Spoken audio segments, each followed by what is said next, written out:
Hey everybody, this is the Sears Forecast 12 typewriter. And over here is a gauge, and I've added a few little additions to it. If you have a US letter sheet of paper, you set this to 11 when you put the sheet of paper into the roller without turning it. And then when you start turning, as you start to get towards the end, the numbers on the left-hand side are showing you how much distance you have. As you roll around, you've got 2 inches, you've got 1 inch, and then you're pretty much done right there. I wrote a little 0 in there. So I put some markers in there for A4 sheets of paper, which is metric, A5 sheets of paper, and then A6. So we can test this.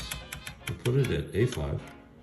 We'll roll it through here, and then start getting towards the end. You can see those markers going off.